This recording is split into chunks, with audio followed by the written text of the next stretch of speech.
Partner, di ba na nakaraan, nagkasunog dun sa Isla Puting Bato? Oh. Doon sa may Tondo.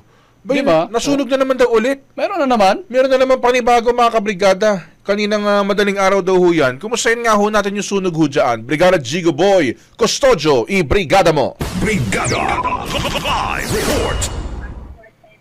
Brigada Gab and Brigada Abs, 60 pamilya nga ang nawala ng tirahan matapos tupukin ng malaking sunog ang isang residential area sa Purok 5, Isla Puting Bato sa Maynila kaninang madaling araw. Bandang 2:01 nang sumiklab ang apoy sa ikalawang palapag ng tirahan na inookupahan ng pamilya ni Andy Oreo.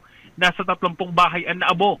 Mabilis na kumalat ang apoy sa magkakadikit na bahay dahil gawa ito sa mga light materials.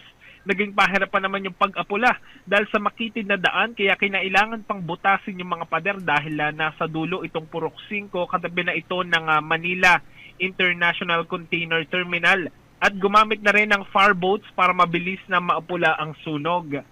Wala namang nasugatan o nasawi sa insidente. Tinatayang nasa 150,000 yung halaga ng pinsala at matatandaan nga na nito lamang Nobyembre nang sumiklab ang napakalaking sunog dito sa Isla Puting Bato pero ito ay sa Purok 2 kung saan inakyat ito sa Task Force Charlie bago nga tuluyang naapula. Brigada Gab and Brigada Ab. Yun nga sana itatanong ko kung same area ba. So, Purok 2 yung nakaraan ngayon, Purok 5. Pwede ba Purok nga... 2 yung nakaraan, Oo. ito Purok 5. Oh, may ano ba ito? Medyo gaano kalayo ito, Jigo, kung makukuha mo dyan? Gaano kalayo yung Purok 2 tsaka Purok 5?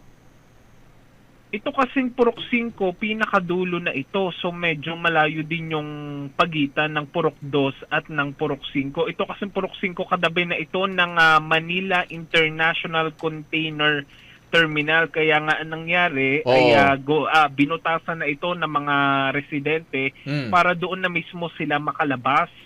Kaya gumamit na rin yung iba ng fireboats. 2 fireboats lang naman yung ginamit para mabilis na maapula itong sunog.